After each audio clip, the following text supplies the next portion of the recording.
Mayong hapon sa tanan. Salamat kayo sa atong snack. Kawa ko kabalo nga birthday mo dahil nini. Ron, birthday dahil nini. So, happy birthday, ni. Dugay biya ni nini sa balay.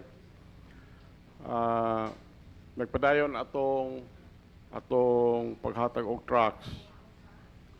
Gahapon ang drive si Jimbot. Dayon silang analin. Dahil silang Jok-Jok, si Jek-Jek, si Bing-Bing, kuyog po namo si Cheng o si sa nganing kauban na mo des balay. Wapo na ang pagpanghatag og trucks kay pwede ka mo diretso sa kuwan sa water park. Daghang tao dito. Ambot lang ka, pagpadayon siguro ang daghang gyapon tao. So, makahatag po kag trucks diha dito sa sulod. So, mauna atong mga activities gahapon nagpadayon og salamat ta sa matag usa nga ni adinhi karong kahaponon. Salamat kayo. So, ato lang iampo atong eleksyon kay isa na lang semana. Sunod Lunes, mauna ang eleksyon. Kami dito may mo butar sa San Pablo. Kaming gawas ni Bingbing. Kami tanan sa San Pablo may mo butar. Kaya may na lang makadugang sa butos ako igsoon dito. So, ato lang atong iampo nga doon natay peaceful election. Mauranin na siya. So, di ta magdugay, manindog ta. Atong basahon lang nasa screen. Old and New Testament ni kaning New Testament sinulat ni Paul o kaning isa sa Old Testament. Okay? So, okay na mo diha. First, 2 Corinthians chapter 1, verse 20 and 21, 22. Okay na mo? Okay. Verse 20, kamoy basa na. Ready, read. For all the promises of God in him are yea, and in him amen, to the glory of God by us. Verse 21, go. Now he which fellowship us with in Christ, and hath anointed us his God. 22, go. Who hath also sealed us, and given the earnest of the Spirit in our hearts. Okay, mauna yun sa Old Testament. Joshua chapter 23, verse 14, go. And behold, this day I am going the way of all the earth, and you know in all your hearts and in all your souls, that not one thing hath failed of all the good things which the Lord God spake concerning you. All are come to pass unto you, and not one thing hath failed thereof. Okay. Maabot ha. Mahal mo langit nun, buhay ng mga Diyos. Salamat kay Ginoo sa matag usang niya karon. Salamat Ginoo nga bisan pa sa kahugyaw sa kabibo sa kalibutan sa among palibot, Lord. Ang imong mga anak nagapadayon sa pagsimba kanimo. Amahan, salamat kayo sa among pagtulunan sa Sunday School, sa wisdom imong gihatag sa among Sunday School teacher. Bisan ang awit sa choir, salamat kayo sa ilang awit nining kahapon, manindot nga awit niling kahaponon. Salamat kayo. Amahan mo langit nun, magapadayon mo sa pagsimba kanimo, bisan pa sa mga doon mga problema Ginoo, pero nasayod may nga ikaw nagasulbad sa among mga problema. Amahan mo langit nun, kini mong lipon, taga isusulti, taga igahom ang imong pulong, o ikaw maghatag na mong conviction amahan sa imong pulong. Tabuni kami sa bililo ni mong dugo, kuha ang mga lama sa nini mong ulipon o sa matag usa, o tabuni kami the whole building Ginoo sa bililo ni mong dugo. Kini among pagampo, pangaliw po kanimo, gisalig na mo ang tanan Jesus Christ, among bugtong personal nga manluwas. Amen. Okay, balingkod ta. Kaning gisulat ni Paul, mao ni ang inyong gibasa, gisulat ni Paul, ingos Paul, kay ang tanan nga mga saad, kay ang tanan nga mga saad sa Dios diha kaniya mga oo. O diha kaniya Amen. Ngadto sa himaya sa Dios pinaagi kanato. Verse 21. Karon siya nga nagapalig-on kanamo uban kaninyo diha ni Kristo ug nagadihog na kanato mao ang Dios. Dito kinsa usab nagasilyo kanato ug nagahatag sa pati nga sa espiritu dinhi sa atong mga kasing-kasing. In the book of Joshua, mao ni ang inyong gibasa, yun re, og tan-awa, nining adlawa, ako nagaadto sa dalan sa tibuok yuta, og kamo nasayod, diha sa tibuok ninyo nga mga kasing-kasing, og diha sa tibuok ninyo nga mga kalag, nga walay usa ka butang nga napakyas sa tanang maayong butang nga gisulti sa Ginoo nga inyong Dios mahitungod kaninyo. Ang tanan nahitabo nganha kaninyo ug walay usa ka butang nga napakyas. So mao ni atong basihanan sa atong mensahe karon ug ang atong mensahe giuluhan ni siya og the promises of God, ang mga saad sa Dios, mga saad sa Dios. Karon mga panahon na daghan kay mga saad ron. Daghang mga saad sa politiko, ang uban matuman, ang uban matuman siguro, ang uban katunga, ang uban dili matuman kay napoy mga problema pod. Pero og magtuon tas pulong sa Dios, ang mga saad sa Dios makita ninyo nga bisag period iyang pagatumanon. So ang Kristohanong kinabuhi rest on the foundation of God's promise for today and for the future. So, ang imong Kristohanong kinabuhi, ang akong Kristohanon nga kinabuhi,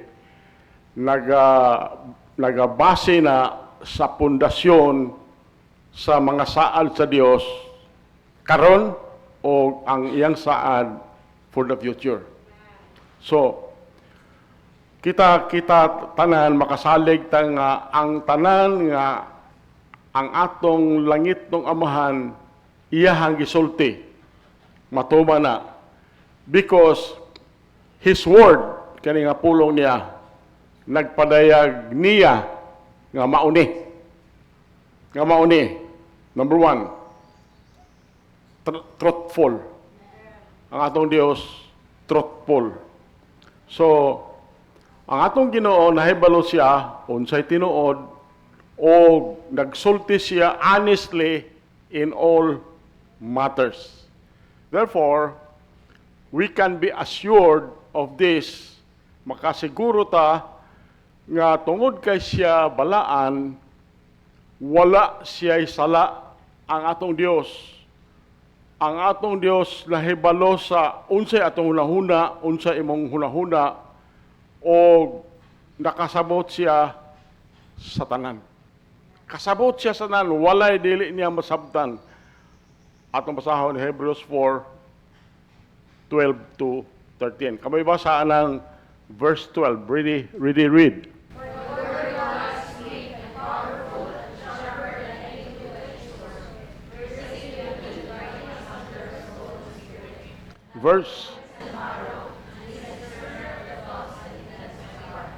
Verse 14, verse 13, go.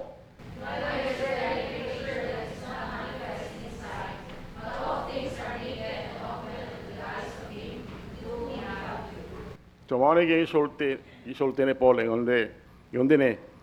Kay ang pulong sa Dios buhi og gamhanan ug mas mahaait pa kaysa bisan unsa nga espada nga duha ang sulab og nagadulot bisan pangadto sa pagkabahin sa kalag og espiritu og sa mga lutahan og dugukan sa bukog og usa ka tigtugkan sa mga panghuna-huna og mga katuyuan sa kasing-kasing. Mao ni ang pulong sa Dios. Katong na-discuss siya bitaw ko na nagsugod lagi kog basa og pulong sa Ginoo kay Iko makaayo siguro nis bukog, kay bukog utol bali. So, mao ni ako nabasahan.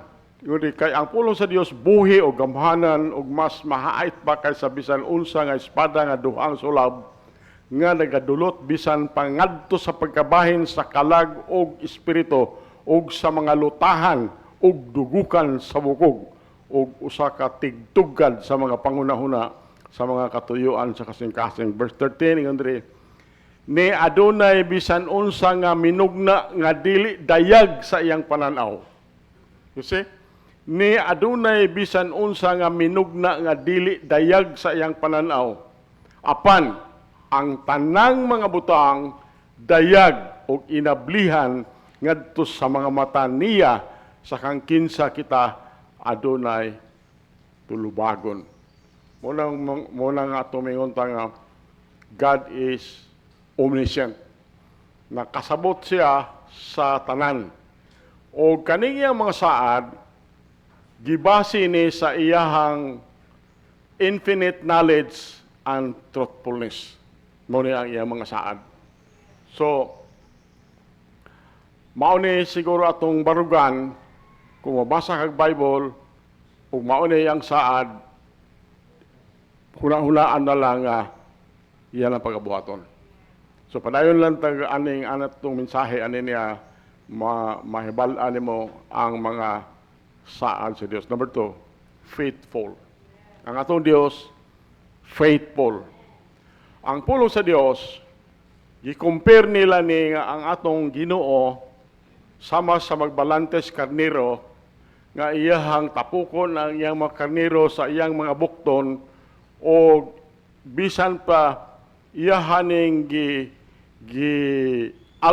mura iyang gi-carry ni siya close to his heart.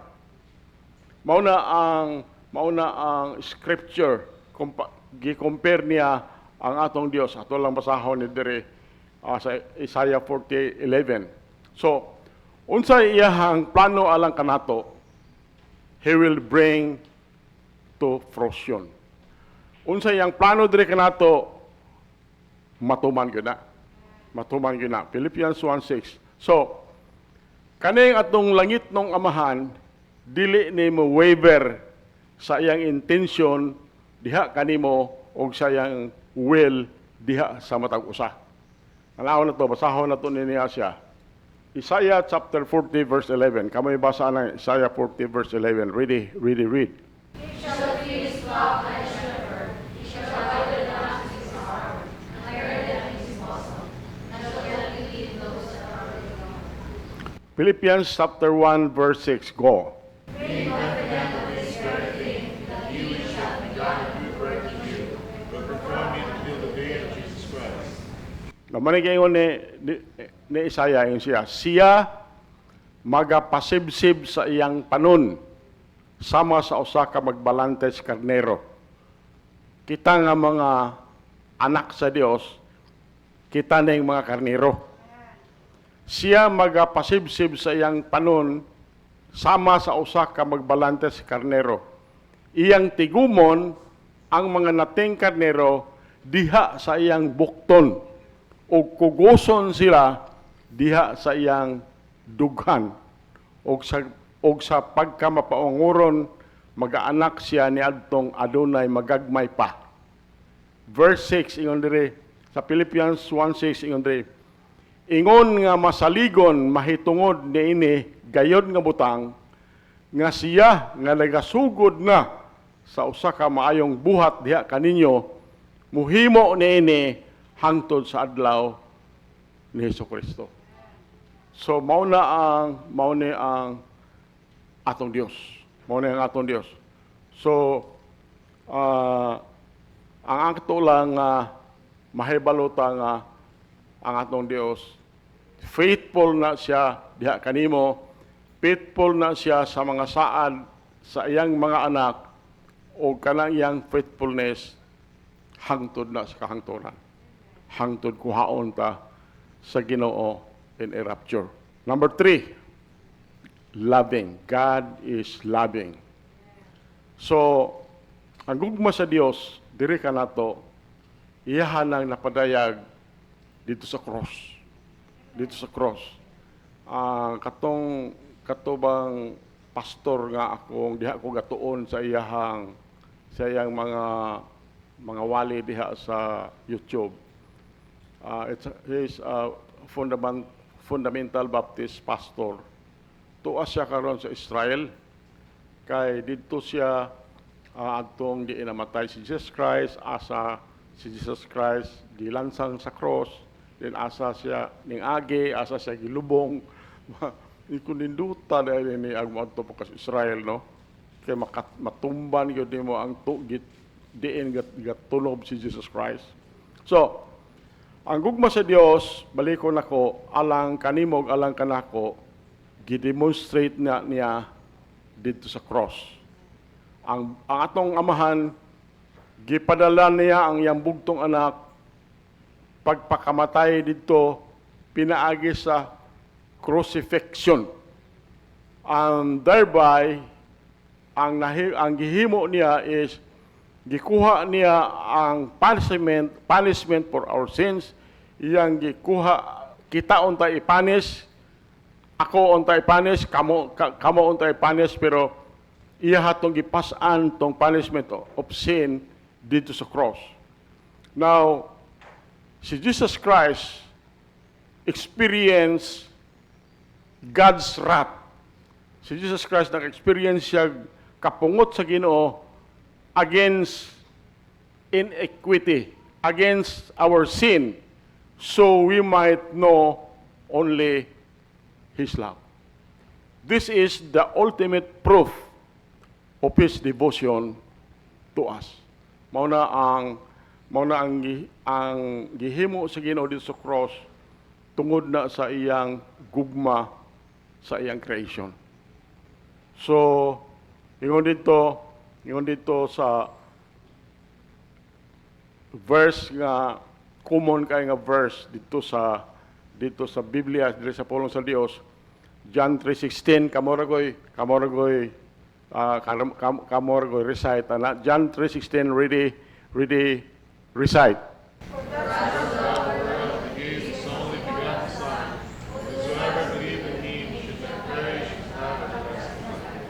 No, nag-iingon niya, for God so loved the world that He gave His only begotten Son, for whosoever, bisag kinsa, believeth in Him, shall not perish, but have everlasting life.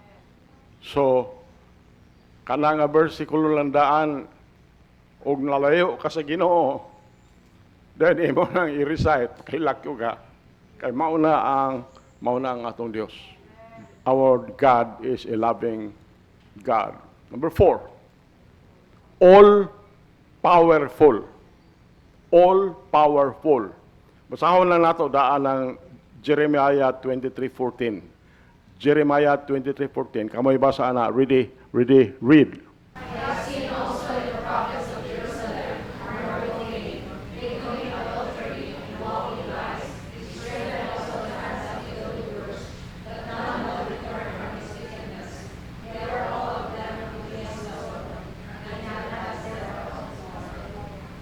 So nakita na sa tanan, nakita ning tanan sa Ginoo. Unsay gihimo adtong gihimo nila sa mga prophet dito sa Jerusalem. Nga ayon diri nga kana bang nangulipas bi sila na namakak, dayon ilang gi-strengthen ang mga kamot sa mga evil doers. Then ingon siya, nakita man na niya ang tanan nga wickedness sa tao. So, ang divine power created the world. It is the divine power, langit nun nga gahom, mao'y nagmugna sa kalibutan. O kana pong divine power, maunay nagbanhaw sa manluluwas back to life. So we know God has the ability to carry out all His plans. Ang atong Dios naa niya ang tanang abilidad nga iyahang himuon gyud, iyahang tumanon ang tanan niyang plano alang diha kanimo. So our omnipotent Father, our all-powerful Father, will keep every one of His promises. So, ang tanan nga mga saad sa Ginoo diha kanimo, nga pulong sa Ginoo, tumano na niya. Nganong kini man atong gihimo nga mensahe karong panahon na tungod kay naghulat ta sa rapture. Dayon sa atong paghulat, dugay na tagahulat, wala man. Doon na tayo mga tinguha sa atong kasing-kasing, atong giampo, dugay man tubagon, wala man tubaga, pero ingon ang atong mensahe atong last Sunday, kinahanglan persistent ta sa pagampo. Tungod kay kani atong langit nung amahan, iyaha gyud ning tumanon ang tanan niya mga saad. And a promise, kanang saad, valuable lang na siya if the one making a promise has trustworthy character and has the ability to carry through. So, our Heavenly Father is truthful, our Heavenly Father is faithful, our Heavenly Father is loving and all-powerful. We can base our entire life on His promises. Mabase nato ang atong tibok kinabuhi sa iyang mga saad, secure in the knowledge that He will do just as He has said. So, doon na tayo kasiguruhan, mahibalota nga buhato niya sa unsa iyang gisulti. So, kung unsay gisulti niya dinhi sa pulong sa Dios, buhato na niya. Buhato na sa atong buhi nga Dios. Now, there are two kinds of promises. Dunay duha ka klase ning mga saad. Dunay duha ka klase ng mga saad. Binamog maayo hala, binamog katong mga kanang bag-o pa. The Bible records two kinds of promises from the Lord. So, unsa man ning duha ka mga klase nga mga saad sa Ginoo.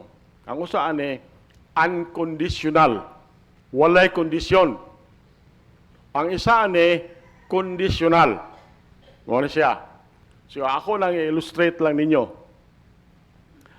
Kaning unconditional nga saad is one whose fulfillment rests solely with God. Kaning unconditional. Ang unconditional niyang promise, ang fulfillment ana, nag-agad na sa Ginoo. His commitment is independent of people and situation. An example would be His covenant never to send another flood to destroy the entire earth. Na iyan ang isa. Genesis 9:11. Kamoy basaan lang Genesis 9:11. Read.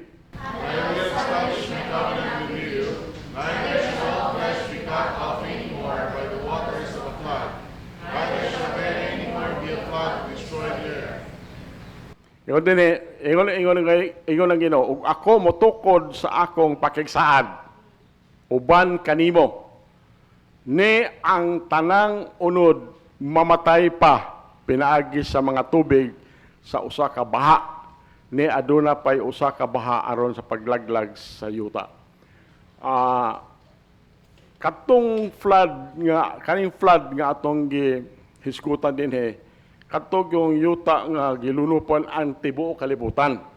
Naamay mga flood karon nga sahay kusog ulan din na ay flood, na apoy mga matay. Dunay hitabo nga flood sa China, daghan nga matay. Na ubang sa laing nasod, pero dili na mao ang flood, mga segmental lang na flood. Kaning flood katong nahitabo sa una panahon ni Noe, tibuok gyud to kalibutan tabunan og tubig. So mauna iyang giingon nga iyaha ning gisaad nga dili na gyud niya patyon ang tao pinaagi sa tubig. Ni aduna pay usa ka baha aron sa paglaglag sa yuta. So, no matter how the world behaves, balo man ta sa mga kalihukan sa tao, no matter how the world behaves, he will not take this action again.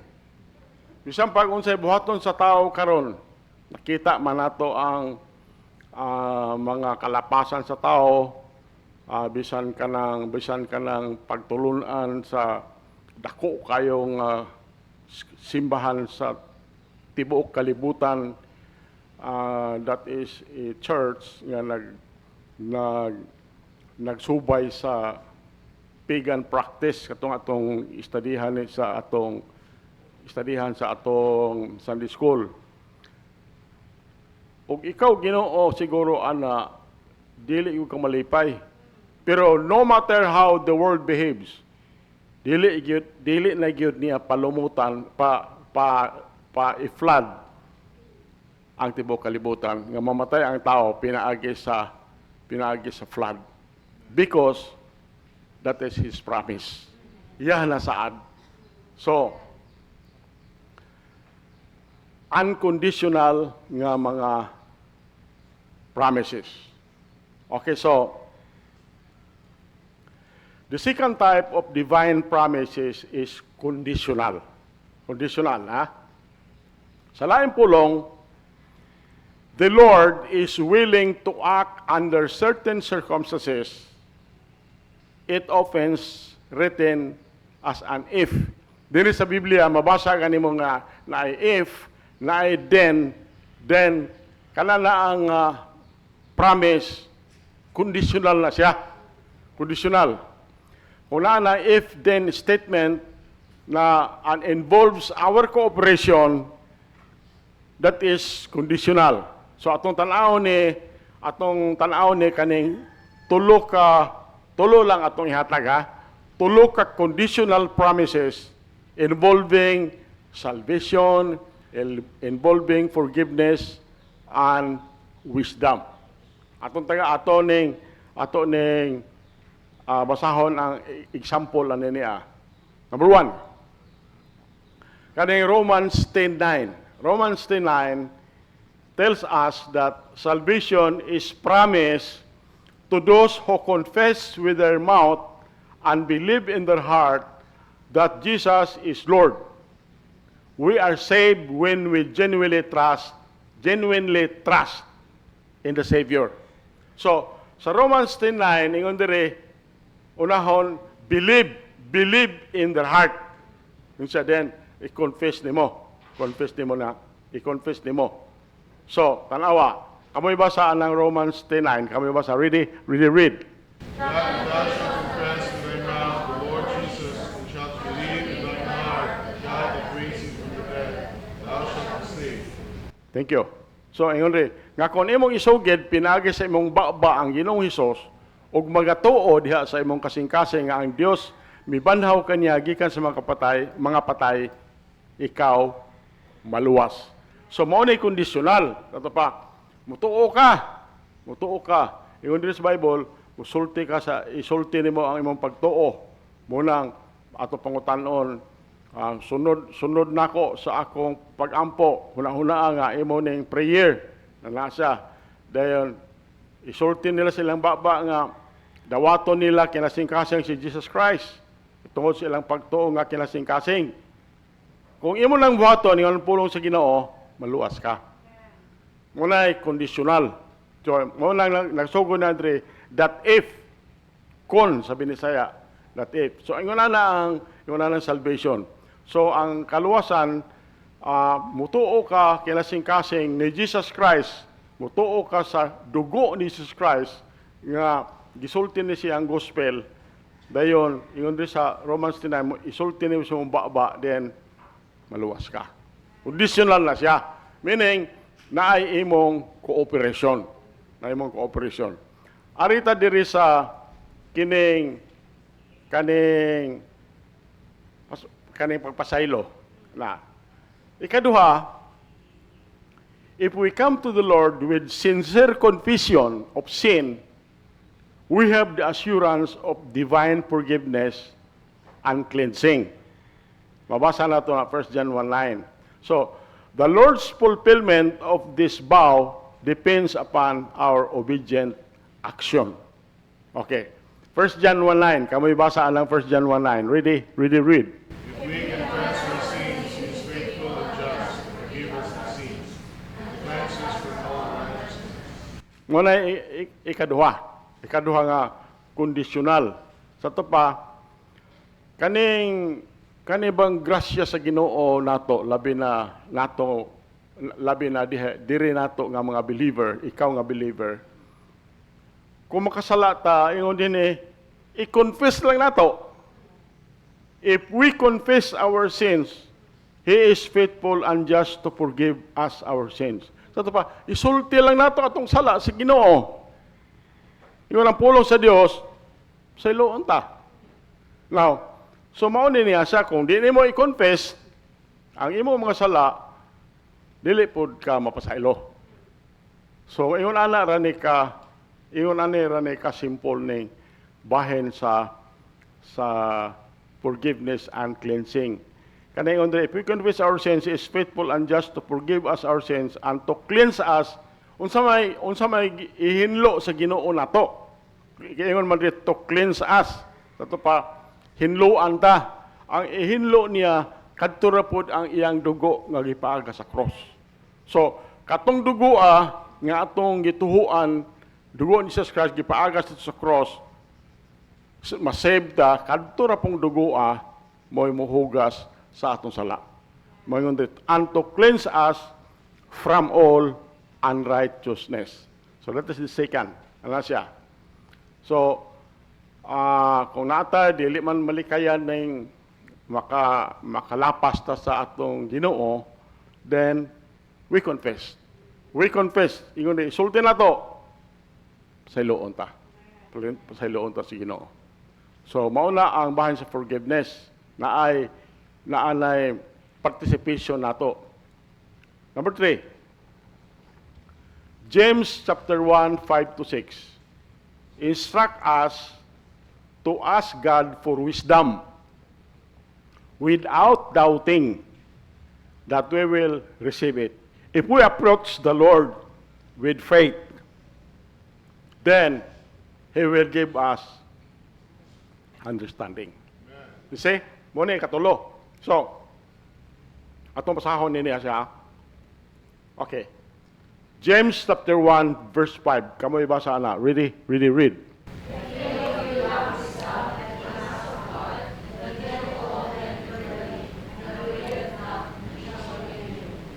Verse 6, go.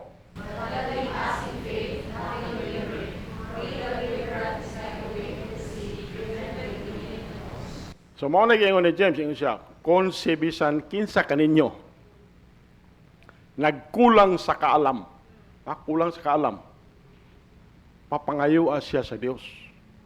Nga nagahatag ngadto sa tanang tao nga badagayaon.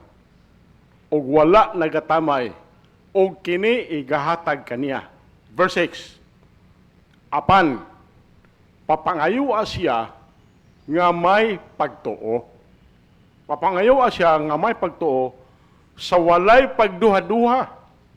Kay siya nga nagaduha-duha sama sa usa ka balod sa dagat nga gihuyop sa hangin o gituya-tuya.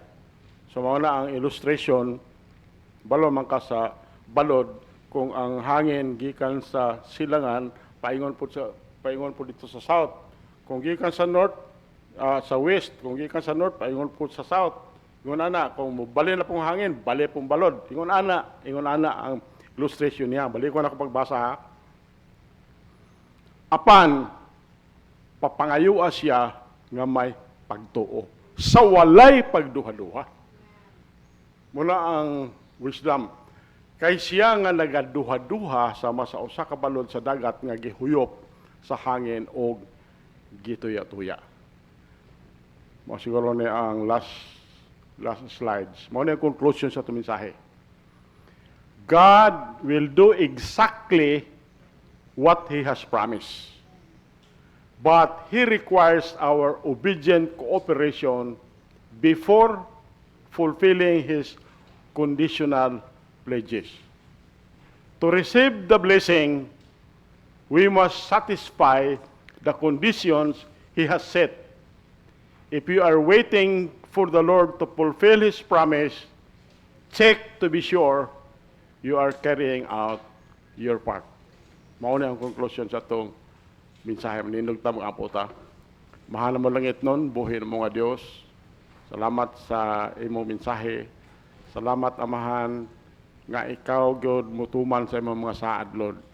Doon nalay mga saad imo, Lord, nga kinahanglan o among cooperation, among action. Nga muyo mi kanimo Ginoo, nga kon ang imong mga saad nagkinahanglan sa among cooperation, sa among action, amo lang ipangamuyo kanimo, tagae mi ana nga grasya man.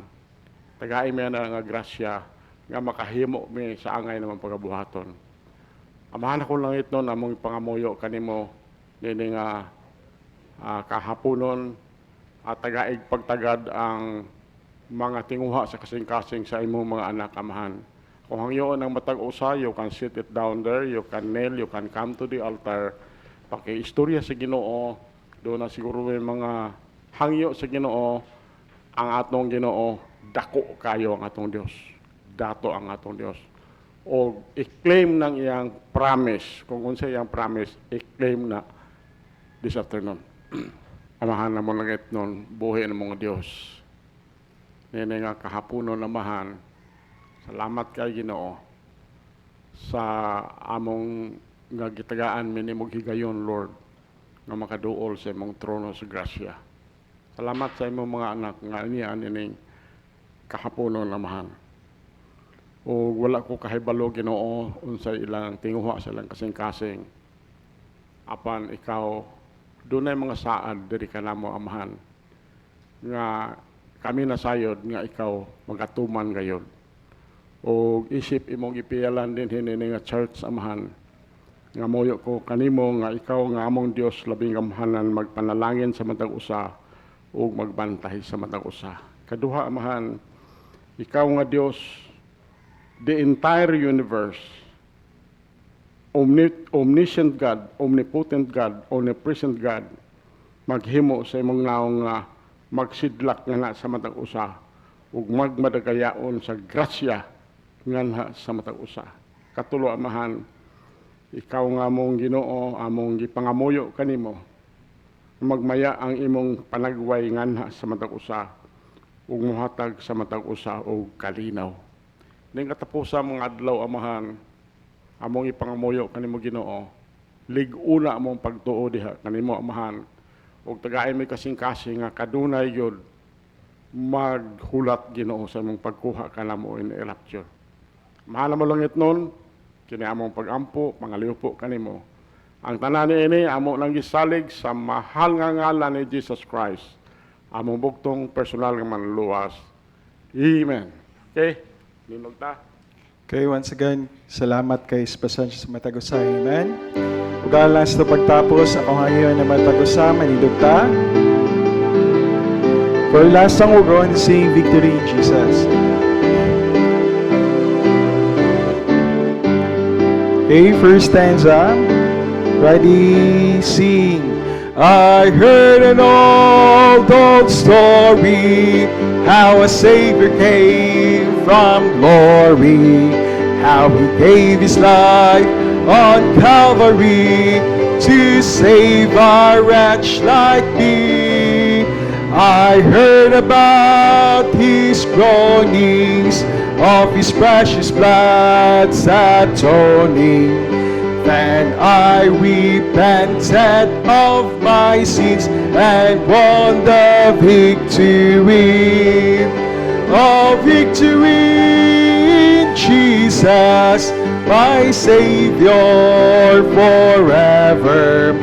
He sought me and bought me with His redeeming blood. He loved me, I knew Him, and all my life issue him. He plunged me to victory beneath the cleansing flood. Verse 2, I heard about his healing, of his cleansing power revealing, how he made the lame to walk, the blind to see.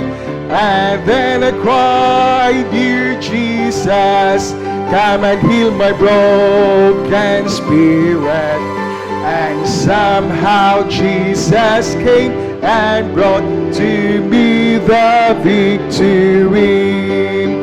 Oh, victory in Jesus, my Savior forever.